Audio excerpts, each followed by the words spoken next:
Nah, hari ini kenapa kita sebutkan spesial kelas? Karena memang kelas COP ini kita dedicated atau kita dedikasikan dalam rangka memperingati Global Accessibility Awareness Day yang diperingati pada 21 Mei 2026. Jadi, sesi ini ingin SIDP dedikasikan untuk teman-teman semua untuk berbagi, mendiskusikan praktik baik terkait dengan inklusi disabilitas dan aksesibilitas digital, karena prinsip ini sangat penting khususnya dalam program SIDP, di mana prinsip ini adalah nobody left behind atau tidak ada satu orang pun tertinggal dalam praktek-praktek belajar secara inklusi dan menjaga aksesibilitas terhadap kegiatan-kegiatan yang dilaksanakan oleh teman-teman. Sebelum kita mulai untuk sharing sesinya, akan ada prolog dulu dari Kakak ILT kita, Kakak Teresia, terkait spesial kelas kita hari ini. Ya, Kalau begitu saya akan memulai sedikit pengantar. Sebenarnya udah diungkap juga sama Mbak Santi tadi bahwa sesi hari ini adalah sesi kali ini adalah sesi spesial untuk Global Accessibility Awareness Day, dan hari ini kita akan mendengarkan pengalaman dari CLT yang telah mengampu fasilitasi untuk teman-teman tunanetra, teman tuli, lalu teman disabilitas fisik. Pertama mungkin kalau yang teman-teman yang belum baru atau masih sangat jarang mendengar tentang GAAD itu, GAAD adalah Global Accessibility Awareness Day atau Hari Kesadaran Aksesibilitas Global yang dirayakannya tuh setiap Kamis minggu ketiga di bulan Mei. Sehingga tahun ini jatuhnya di tanggal 21 Mei. Fokus GAD memang mungkin diawali dengan fokus ke aksesibilitas digital, tapi sebenarnya kita bisa bicara dalam konteks aksesibilitas yang lebih umum, termasuk aksesibilitas fisik dan infrastruktur. Concernnya adalah aksesibilitas itu bukan sekedar fasilitas tambahan atau yang ada bagus, nggak ada nggak apa-apa, melainkan aksesibilitas itu adalah hak asasi bagi setiap orang. Nah, momentum GAD ini memang jadi pengingat untuk kita mencoba meruntuhkan tantangan atau hambatan, khususnya di digital, yang masih dihadapi oleh rekan-rekan penyandang disabilitas. Ajakannya adalah supaya inklusi ini nggak lagi sekedar mengikuti peraturan atau menaati aturan saja, tapi menjadi budaya sehari-hari juga. Dari SIDP sendiri memang sudah berkomitmen untuk memberikan literasi digital yang bermakna dan inklusif bagi kelompok marginal, termasuk para perempuan, pemuda, dan penyandang disabilitas. Kita juga mau menyediakan COP atau Community of Practice ini sebagai ruangan kolaborasi, diskusi buat kita sama-sama belajar dari satu sama lain, mungkin dari konteks lokal masing-masing juga, supaya bisa berbagi best practice atau praktik terbaik yang bisa kita lakukan juga di komunitas kita. Tadi juga Mbak Santi udah bilang tentang nobody left behind, intinya dari inklusi itu sendiri adalah memang kita merangkul semua pihak, dan inovasi seharusnya juga seimbang dengan inklusi itu sendiri. Semoga di kedepannya nggak cuma di COP, nggak cuma di SIDP, kita juga bisa menyediakan pengajaran atau fasilitasi yang ramah disabilitas di setiap waktu. Sesi hari ini kita akan fokusnya untuk mendengarkan, memahami, sama membedah pengalaman dari teman-teman CLT yang sudah mengalami sendiri fasilitasi dengan teman-teman disabilitas jenis tertentu. Harapannya juga kita bisa mengenali jenis-jenis hambatan seperti apa yang mungkin akan terjadi atau yang mungkin bisa kita antisipasi ketika mengadakan fasilitasi atau pelatihan buat teman-teman disabilitas, khususnya dalam konteks kelas tatap muka. Dan harapannya juga teman-teman dari sini bisa ada diskusi lanjutan supaya bisa masing-masing untuk menciptakan atau merumuskan solusi atau praktik yang lebih efektif untuk merangkul teman-teman peserta disabilitas baik di SIDP maupun di luar SIDP. Nah, tadi udah disebut juga hari ini akan ada 3 narasumber. Narasumber kita yang pertama adalah Kak Pratama Rizky Jusufi Lodo, SPD GR, atau biasa dipanggil Kak Rizky. Dia lahir di Kupang tahun 94. Pria lajang, multitalenta, sehari-hari ini mendedikasikan dirinya sebagai guru ASN di SLB Negeri Kota Raja Kupang. Selain mengajar mata pelajaran agama Kristen dan komputer, Kak Rizky juga adalah seorang music arranger, pianis, dan founder sebuah organisasi Rumah Belajar Harmoni Inklusif. Selain di organisasi ini, dia juga mengemban amanah sebagai Ketua DPD Pertuni di NTT. Dengan bekal pengalamannya sebagai CLT di Project SIDP, Kak Rizky akan berbagi pengalaman tentang menyusun peta verbal, materi taktil, dan materi-materi yang aksesibel untuk teman-teman tunanetra di kelas tatap muka. Narasumber kita yang kedua, tidak kalah inspiratif, adalah Ibu Luh Made Suriwati, atau biasanya aku manggilnya Mbak Suri, atau bisa dipanggil juga Kak Suri. Dari Denpasar, Bali, beliau adalah seorang guru senior di SLB Negeri 2 Denpasar sejak tahun 2009, sekaligus menjadi Wakil Kepala Sekolah Bidang Humas. Rekam jejaknya juga di di bidang inklusi sangat luas nih, sudah sangat panjang, dimulai dari bagian tim kurikulum SLB Provinsi Bali di tahun 2020 sampai 2025, kemudian sebagai instruktur guru pembimbing khusus di Kemdikbud, dan menjadi fasilitator pelatihan yang inklusif. Di program SIDP, Kak Suri juga aktif sebagai CLT, dan hari ini dia akan membagikan perspektif yang akan berharga bagi teman-teman yang akan memfasilitasi teman-teman tuli di kegiatan kelas tatap muka. Last but not least, ada Frisha Febriani Paula Kolowai, SPD, atau biasanya aku panggil Eko, Kak Eko. Dia adalah salah satu CLT andalan dari Ambon, Maluku. Dengan latar belakang pendidikan kimia, Kak Eko juga punya ketertarikan dan komitmen besar di pelatihan, edukasi masyarakat, dan pemberdayaan lingkungan. Eko juga aktif sebagai volunteer dan fokus pada pengembangan keterampilan digital, mendukung aksesibilitas bagi peserta, khususnya di komunitas disabilitas fisik atau DAKSA. Hari ini Kak Eko juga akan berbagi realita keaksesibilitas di kelas tatap muka. Sudah harus mulai aksesibel sejak dari 1 meter pertamanya. Kurang lebih seperti itu profil-profil CLT yang akan berbagi dengan kita hari ini. Tanpa berlama-lama lagi, saya akan serahkan sesinya pertama ke Kak Rizky. Silakan Kak Rizky, ruang Zoom-nya dan mikrofonnya boleh diaktifkan. Terima kasih Kak Tere atas kesempatan yang diberikan kepada saya.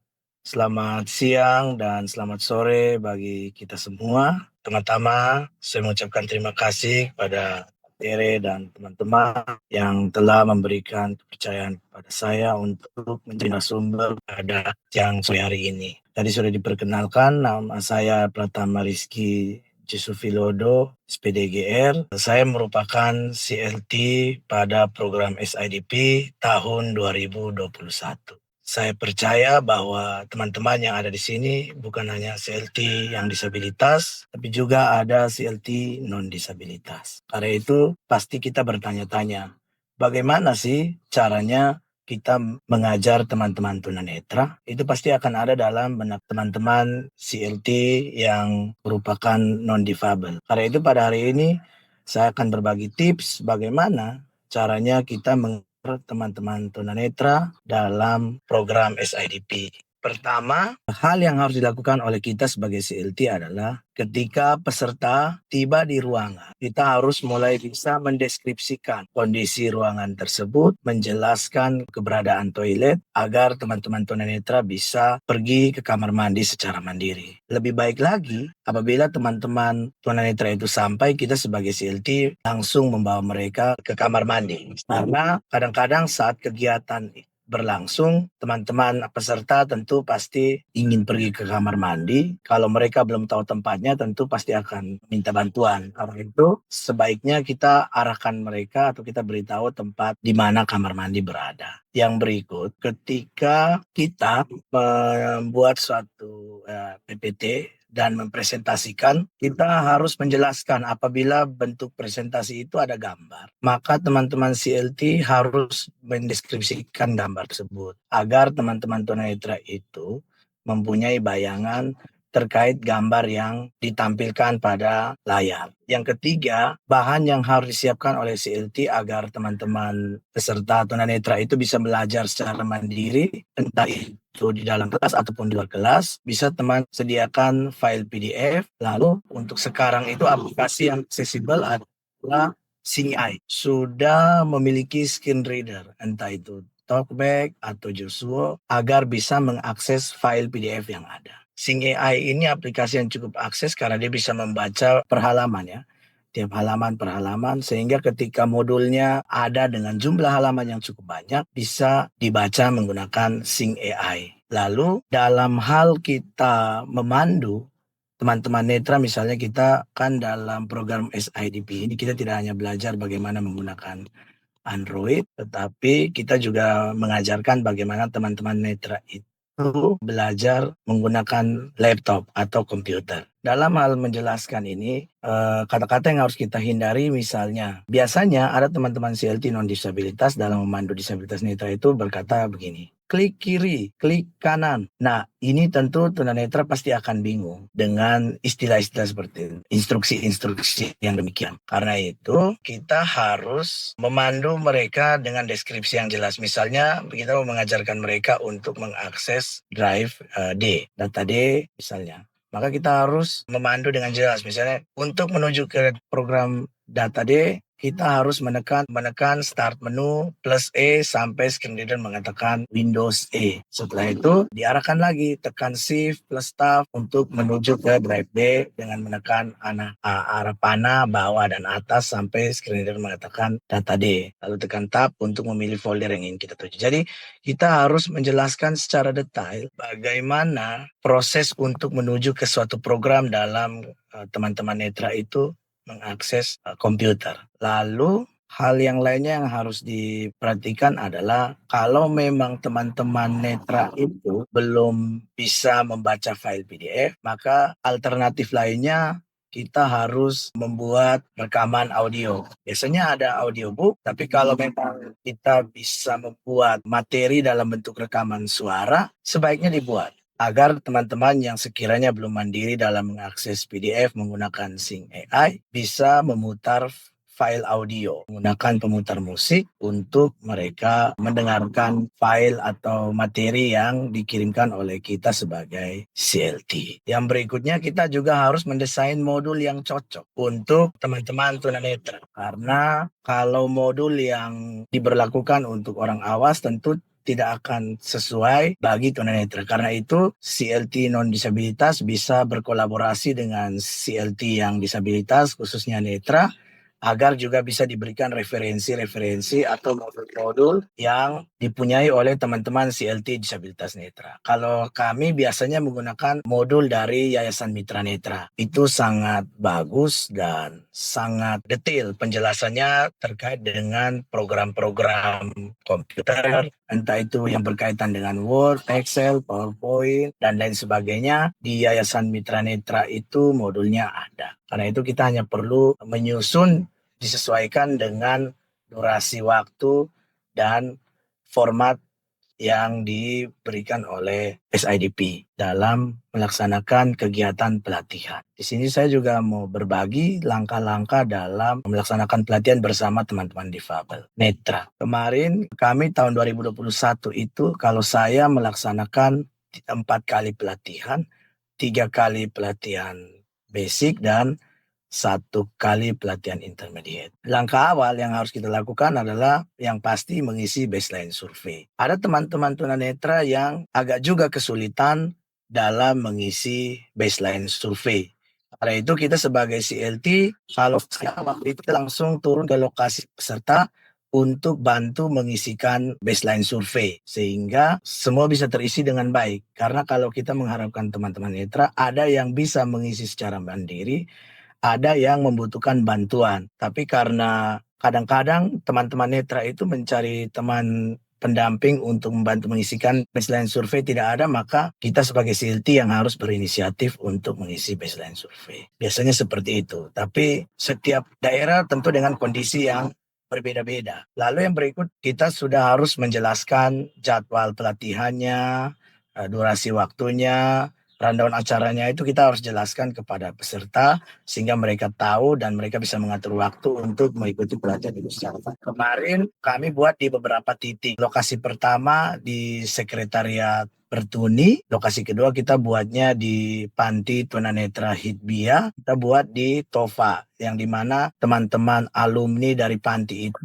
kita tinggal di situ. Sedangkan yang kelas intermediate dilaksanakan secara online. Jadi pada dasarnya bahwa ketika kita mau menjadi seorang CLT, apalagi kita harus mengajar teman-teman disabilitas, maka kita harus pahami kebutuhannya. Kita harus bisa menyediakan sesuatu yang bisa diakses oleh teman-teman berdasarkan ragam disabilitas. Bahkan kalau memungkinkan, sebaiknya kita menyiapkan modul dalam bentuk braille.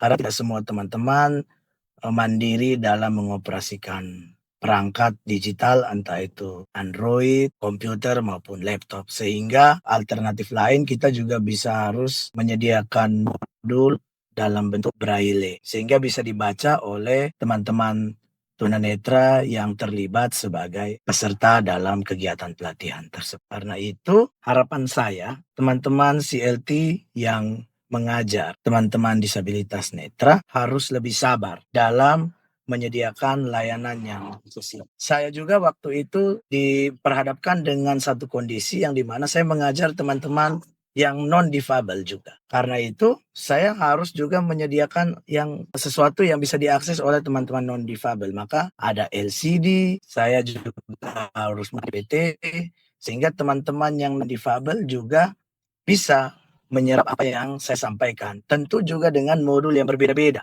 Kalau yang untuk teman-teman netra, tentu kita menggunakan modul yang sesuai dengan kebutuhan mereka. Sedangkan untuk teman-teman yang disabilitas, tentu kita akan menyiapkan modul yang juga sesuai dengan kebutuhan. Kalau modul untuk teman-teman disabilitas, tentu ada gambar.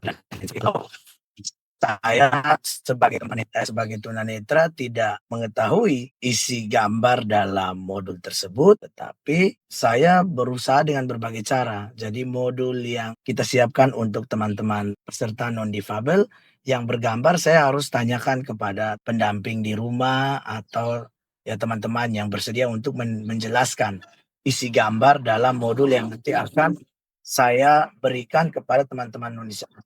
Sehingga dalam saya menjelaskan tidak keluar dari modul yang ada. Nah, ini juga merupakan tantangan bagi kita yang disabilitas netra ketika mengajar teman-teman yang non-disabilitas. Kita juga harus mampu membuat suasana agar tetap hidup dalam proses pelatihan. Karena saya pernah mengalami satu kondisi di mana ada teman-teman disabilitas sebagai peserta, tapi juga ada teman-teman non-disabilitas juga terlibat sebagai peserta dan dilaksanakan dalam waktu yang bersamaan. Sehingga dalam menciptakan games agar menghidupkan suasana, maka saya berpikir untuk bagaimana membuat suatu game yang kira-kira bisa dilakukan oleh teman-teman yang memiliki hambatan disabilitas netra dan juga bisa dilakukan oleh teman-teman yang tidak memiliki hambatan. Jadi pesan saya bagi teman-teman CLT yang nanti akan terlibat dalam proyek SIDP kali ini, kita harus selalu melakukan asesmen awal kepada teman-teman peserta yang memiliki hambatan. Sehingga kita mengetahui kebutuhan apa yang mereka butuhkan, kita mengetahui sejauh mana kemampuan mereka, sehingga dalam kita menyajikan materi tentu harus disiapkan dengan berdasarkan hasil asesmen, berdasarkan hasil kemampuan yang ada pada tiap peserta. Dengan begitu, saya yakin dan percaya bahwa apa yang kita sampaikan dapat dilakukan oleh teman-teman peserta setelah mereka selesai dalam mengikuti pelatihan. Tentu pelatihan ini kan tidak akan dilaksanakan dalam waktu yang lama. Paling lama mungkin 3-4 hari. Sehingga teman-teman harus lebih semangat dan bersabar dalam menyiapkan suatu pelatihan yang interaktif, komunikatif, dan juga harus lebih bisa menginspirasi teman-teman peserta. Sekian dari saya, terima kasih. Oke, terima kasih Kak Rizky. Kak Rizky ini tadi sudah info kalau beliau lagi ada kegiatan di lapangan, jadi mungkin nggak bisa join kita sampai selesai. Tapi mungkin kalau teman-teman ada yang mau tanya tentang fasilitasi untuk teman-teman tunanetra ke Kak Rizky, boleh kita buka 1-2 pertanyaan dulu kali ya. Ada yang mau tanya boleh silakan raise hand dulu. Kalau belum ada aku yang mau nanya. Kak Rizky, tunanetra sendiri kan sebenarnya spektrum ya. Ada yang masih bisa penglihatannya sedikit, tapi ada juga yang tunanetra total. Bedanya tuh gimana pada saat memfasilitasi teman-teman tunanetra yang total dibandingkan sama teman-teman tunanetra yang masih ada bias cahaya atau masih ada penglihatan sedikit gitu. Ada bedanya gak dari sisi sebagai fasilitator atau trainer? Kalau yang saya terapkan bagi teman-teman yang low vision, kita gabungkan dengan teman-teman yang non-difabel, Kak. Jadi modulnya itu kita siapkan sama, tapi kita sudah harus bisa pastikan bahwa dia memiliki sisa penglihatan yang cukup jauh dan minimal bisa membaca, paham instruksi, sehingga kita bisa gabung teman-teman low vision dengan teman-teman yang non-difabel sehingga inklusinya dapat gitu loh, Kak. Sedangkan kalau teman-teman yang netra total, ya kita tetap membuat kelas yang atau ruangan yang agak terpisah karena tentu kita harus memberikan pembelajaran kepada mereka bagaimana mereka bisa paham tentang bahasa program screen reader, bagaimana menggunakan screen reader seperti itu, Kak. dan itu membutuhkan konsentrasi dan harus satu-satu kita ajar, tentu harus terpisah ruangannya tapi dalam satu lokasi yang sama. Sip, terima kasih infonya Kak Rizky. Ada lagi yang mau bertanya ke Kak Rizky sebelum meninggalkan ruangan Zoom? Ini saya buka open slot untuk pertanyaan kedua. Saya Kak, Kak Ita, silakan. tapi ini mungkin di luar topik nggak apa-apa ya Kak Rizky ya? Terkait tunanetra juga, fasilitasi Iya, ke tunanetra. Oke, silakan lanjut. di luar topik fasilitasi sih. Coba. Iya, ini kan saya sering dengar orang-orang tuh bertanya, teman-teman netra itu kalau mimpi yang muncul itu apa di mimpinya? Kayak gitu. Bisa kalau nggak mau dijawab nggak apa-apa juga Kak. Intermezzo. Boleh Kak Rizky mungkin menjawab? Mungkin ini sebenarnya di batin setiap orang juga bertanya-tanya, tapi hanya Kak Ita yang berani Sebenarnya menyatakan itu. itu. Tapi ini kadang juga nggak enak nanyain ke teman-teman netra karena siapa tahu teman-teman netra jadi tersinggung kalau ditanya atau gimana, atau sekalian nanya juga ke Kak Rizky apakah kalau misalnya ditanya seperti itu apakah teman-teman netra itu ada perasaan tersinggung atau gimana Kak? Makasih. Silakan Kak Rizky. Baik Kak, terima kasih. Iya, yang pasti kalau saya pribadi tentu pernah mengalami mimpi. Lalu kalau ditanya seperti ini, kalau saya sebagai pribadi tidak tersinggung, tapi yang saya mau sampaikan adalah ketika saya bermimpi itu saya tetap tidak bisa melihat, tapi saya bisa merasakan apa yang sedang terjadi dalam mimpi saya gitu. Itu sih Kak, tapi untuk melihat ketika saya bermimpi itu tidak bisa, tetapi merasakan apa yang terjadi dalam mimpi saya itu bisa Kak. Aku mau klarifikasi konteksnya. Kalau Kak Rizky adalah tunanetra dari lahir ya, dari kecil ya? Nah, dari lahir Kak, ya benar. Dari lahir, oke. Mungkin akan berbeda pengalamannya jika tunanetranya adalah Profesional. yang mengalami tunanetra setelah dewasa gitu. Tapi Ya, atau yang maksudnya ketika mengalami entah insiden atau apa yang membuat jadi tunanetra di usia dewasa. Tapi kita simpan dulu misteri itu. Ini ada Kak Astrid, Resen, boleh Kak Astrid? Terima kasih, selamat sore dari Sore. Jayapura. Izin bertanya, tadi kan terkait dengan seandainya kalau di pelatihan itu bercampur disabilitas dan non-disabilitas. Nah itu tadi kan menyangkut games, ada harus buat tetap merasa riang gitu lah ibaratnya gitu. Nah tapi kalau mengenai ketika sesi belajar agar tidak tertinggal itu ada sarankah buat kami? Saya terus terang belum pernah dengan teman-teman tunanetra. Nah terus yang kedua, di kampung-kampung tuh kan disabilitas tidak semua bersekolah di SLB. Nah kira-kira pendekatannya bagaimana, pola ngajarnya seperti apa? Mungkin ada saran? Terima kasih. Makasih Kak Astrid untuk pertanyaannya. Kak Rizky? ya, terima kasih Kak Astrid. Untuk pertanyaan pertama, sebenarnya kalau kita mengadakan sesi pelatihan dengan kelas campur, kalaupun pada akhirnya misalnya dalam prosesnya non-difabel selesai duluan, itu tidak masalah sih. Ketika non-difabel selesai melakukan praktek dan lain sebagainya, bisa minta, kalau saya pribadi waktu itu meminta bantuan kawan, dia sebagai kayak fasilitator gitu untuk membuat mereka agar tidak jenuh dengan memainkan games. Sedangkan teman-teman netra yang kalau mereka masih belajar, kita tetap mengajar mereka sampai tahap di mana mereka selesai mengerjakan tugas yang kita berikan atau materi yang sementara kita ajarkan. Maksimalkan biasanya kita buat itu dari jam 8 pagi. Kalau saya jam 8 pagi sampai jam 4 sore Kak. Sehingga itu kayaknya waktu cukup lah. Mereka tidak mungkin tertinggal Pak. Lalu yang berikut, karena tidak semua disabilitas itu bersekolah di SLB, kita sebagai CLT harus juga mempunyai waktu ekstra untuk memberikan mereka pembelajaran tambahan di luar jam pelatihan. Itu kalau mau. Ini fleksibel sih, kembali ke kakaknya sebagai CLT.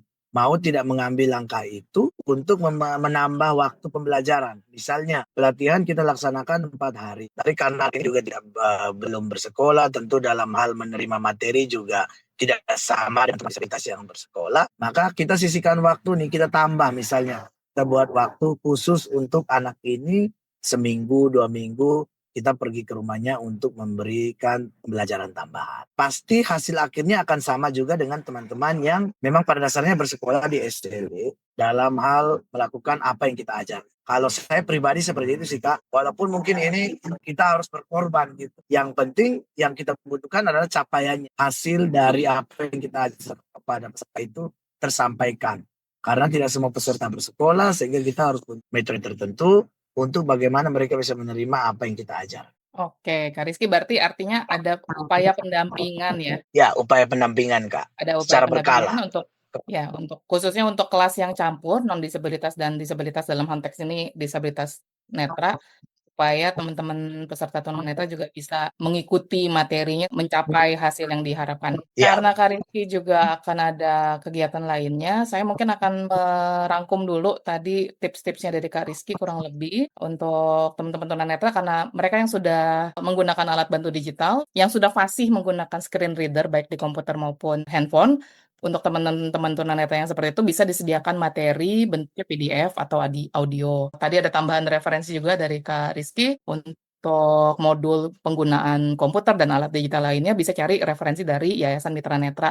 Kebetulan itu yayasan yang ada di Jakarta dan juga aku sempat berkontak sama mereka juga. Ini mungkin konteksnya jika budgetnya dan secara waktu juga memungkinkan ya, mungkin disediakan modul Braille. Aku pikir modul Braille akan butuh waktu dan budget yang lebih besar. Nanti Kak Rizky boleh koreksi. Dipikirkan juga aktivitas ice breaking yang juga ramah sama teman-teman tunanetra supaya bisa dilakukan bersama. Dan yang pasti sebelum memulai segalanya, boleh assessment ke kondisi dan kebutuhan peserta, tidak hanya kondisi fisik dan cara mereka menavigasi ruangan, tapi juga kondisi mereka apakah mereka sudah fasih menggunakan alat digital ataukah belum pernah pakai alat digital sama sekali. Tadi tips tambahan dari Kak Rizky adalah kalau teman-teman low vision, yaitu teman-teman tunanetra yang masih ada sisa penglihatannya, mungkin bisa digabungkan ke kelas non-disabilitas dengan catatan bahwa mereka pun dalam kondisi yang masih bisa mengakses file ataupun mengakses dokumen dengan baik gitu. Terakhir adalah tadi menjawab pertanyaannya Kak Astrid ya. Ada pendampingan untuk teman-teman tunanetra, khususnya kalau di kelas yang campur, supaya teman-teman tunanetra juga bisa mengikuti materi dan boleh mencapai hasil ataupun output yang diharapkan dari sesi tersebut. Terima kasih Kak Rizky untuk waktunya. ya. Selanjutnya kita ada Ibu Suri atau Kak Suri atau Mbak Suri. Boleh langsung kita mulai aja atau Mbak Santi mau ada selipan dulu? Langsung saja, Langsung saja. Silakan Kak Suri. langsung. Oke, baik. Selamat sore semuanya. Semoga dalam keadaan Sore-sore. sehat ya. Izin saya share screen. Apakah sudah terlihat? Ya, sudah terlihat. Silakan lanjut. Oke, baiklah teman-teman. Hari ini saya ingin berbagi ya untuk perspektif dari teman tuli ya, visual quality dan eye contact-nya seperti apa sih kalau kita mendampingi teman-teman tuli dalam belajar atau mereka disebut dengan tunarungu kalau kamus besar, tapi mereka tidak suka. Mereka lebih suka disebut dengan tuli, bahasa komunitas atau disabilitas dengar. Kalau kita mendampingi teman-teman tuli, ya teman-teman, itu yang pertama itu ketika kita memulai pelatihan, itu alangkah sangat penting itu halo efek kita. Bagaimana kesan kita pertama mendampingi mereka? Apakah kita ramah, ataukah kita agak pangut-pangut seperti ini, atau kita jutek gitu, itu akan terekam di mereka. Usahakan kalau mendampingi teman tuli karena mereka visual, jadi yang pertama kita harus bergembira. Halo efeknya kita terlihat ramah di mereka, kita terlihat friendly di mereka, itu yang harus kita kondisikan. Sehingga teman-teman tuli itu akan merasa nyaman. Oh, ini si LT-nya ini ya, friendly ya, menarik ya, gitu. Jadi ekspresi kita di pertama itu merupakan hal yang akan diingat untuk selama-lamanya oleh teman-teman tuli karena mereka untuk komunikasinya mereka visual. Dan tolong dihindari kalau kesan pertama bertemu dengan teman tuli, misalnya teman tuli ngobrol dengan kita nih, oh kita mengesampingkan beliau. Kita ngobrol dengan orang lain seperti ini, itu no, itu jangan dilakukan. Jangan sampai mengesankan bahwa kita itu mengabaikan mereka. Kemudian, kalau saat belajar, bagaimana sih posisinya? Itu alangkah baiknya huruf U, kalau misalnya kita di depan kelas nih ya, kita jadi pusat perhatian mereka, kita dengan huruf U tempat duduknya, ataukah berhadap-hadapan gitu. Sehingga memang teman tuli akan melihat semua mimik kita, gestur kita, oral kita, apa yang kita ucapkan, apa yang kita tunjukkan, itu akan terlihat jelas oleh mereka. Dan tidak akan ada pertanyaan-pertanyaan lagi, itu apa sih yang dilakukan gitu. Jadi itu kuncinya, berhadapan. Sehingga semua apa yang kita lakukan itu terlihat jelas oleh mereka. Kemudian, kalau teman tuli kan visual ya. Jadi kalau misalkan ruangan itu, usahakan ruangannya itu pencahayaannya bagus, tidak membuat silau. Kemudian ada suara-suara keras juga akan sangat mengganggu mereka, bisa muntah nanti kalau sepengalaman saya mendampingi, ada cahaya yang tidak membuat mereka tidak nyaman gitu. Kemudian ada kayak suara-suara menggelegar yang mengganggu mereka, karena mereka bisa deteksi getar. Itu biasanya kadang-kadang kalau saya mendampingi itu ada yang sampai nggak nyaman gitu loh.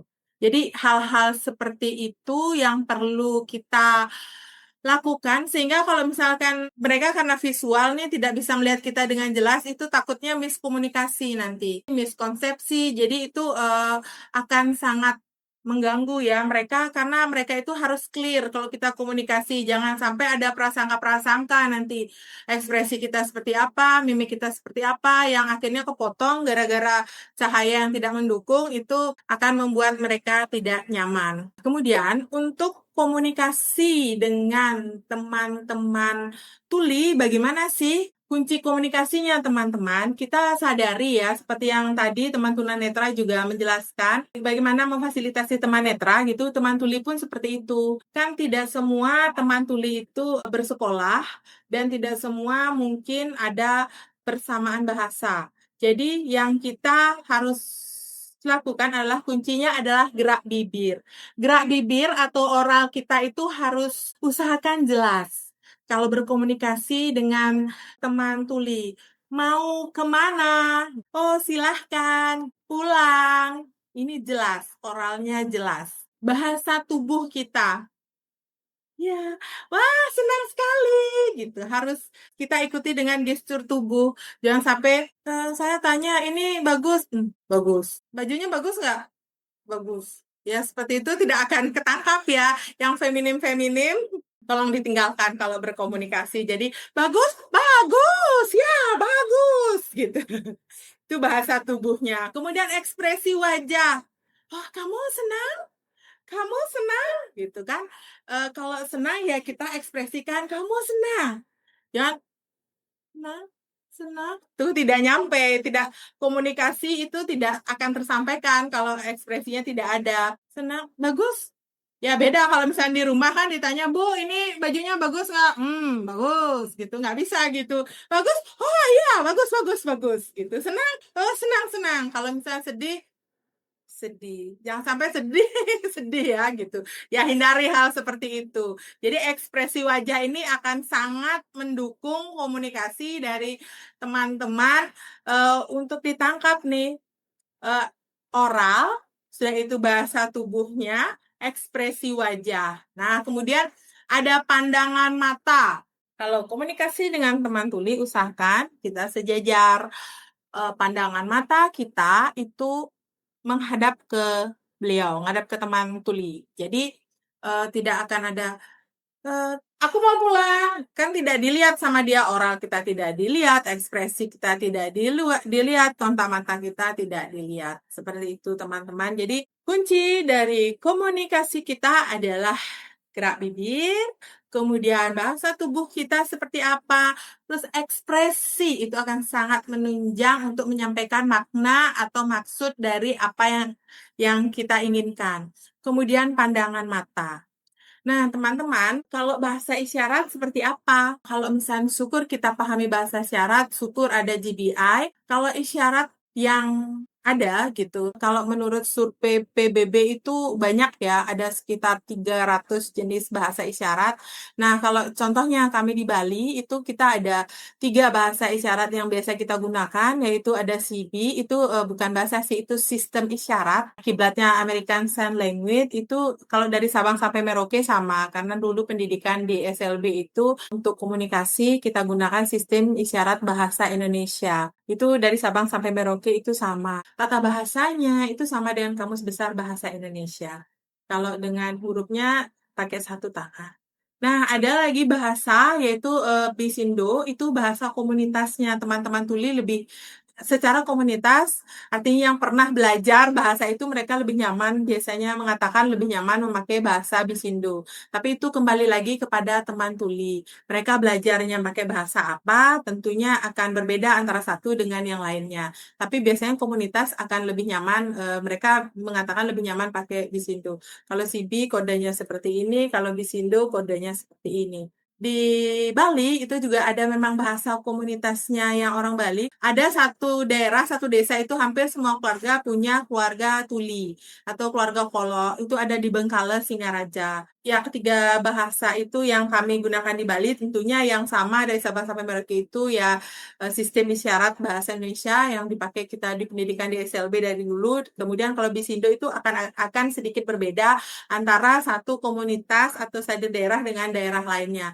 Tapi alangkah baiknya kalau teman-teman ingin belajar, pelajari semuanya, jadi lebih lebih mudah nanti komunikasinya. Tetapi catatannya, jika ada teman tuli yang tidak bersekolah, jadi contohnya saya dulu pernah diminta bantuan gitu oleh dinas sosial mengasesmen ada orang terlantar tapi dia tuli. Akhirnya saya dipanggil ke sana, saya berusaha untuk komunikasi. Ya, dia bisa nulis tapi tulisannya tidak bermakna. Terus ketika saya berkomunikasi, saya hanya bisa menyimpulkan kalau dia dari Lombok. Kalau namanya tidak bisa saya identifikasi. Akhirnya saya minta bantuan ke teman tuli gitu. Teman saya yang tuli, tolong dong gini, aku nggak bisa komunikasi nih. Ternyata teman saya yang tuli juga nggak bisa, akhirnya nyambung. Karena ternyata sama dengan kita, bahasanya berbeda.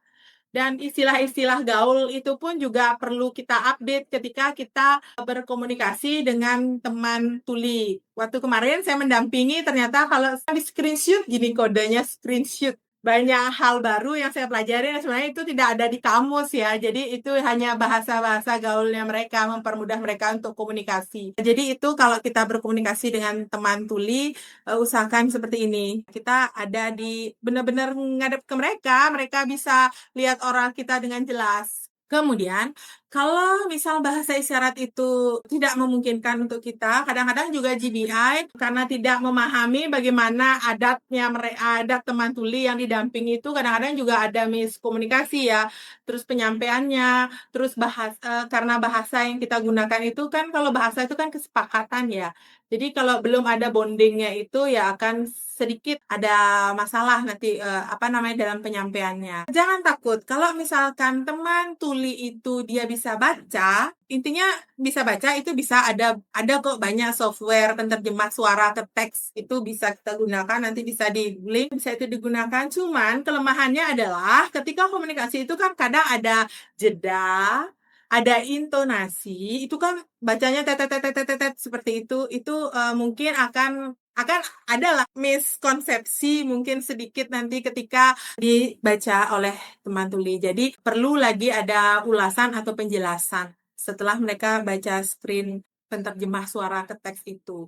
Nah, kalau seandainya itu tidak memungkinkan, kita punya HP, teman tuli tidak punya HP, bisa kok pakai tulisan. Kemana gitu, asalkan catatan, kalimatnya jangan panjang lebar. Contohnya mau kemana? Lapangan. Cukup segitu aja. Mau kemana? Pergi Jakarta. Gitu. Ya cukup segitu.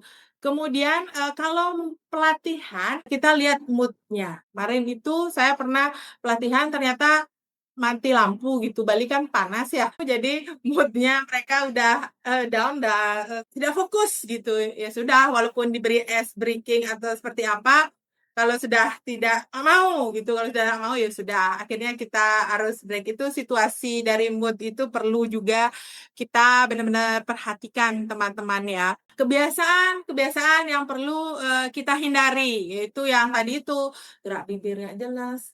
Tolong dong angkat itu gitu kan nggak bisa. Tolong angkat itu gitu. Jadi ya maaf ya teman-teman, saya kebiasaan berekspresi. Tolong angkat itu gitu. Kemudian bahasa tubuh bagus bagus gitu kan.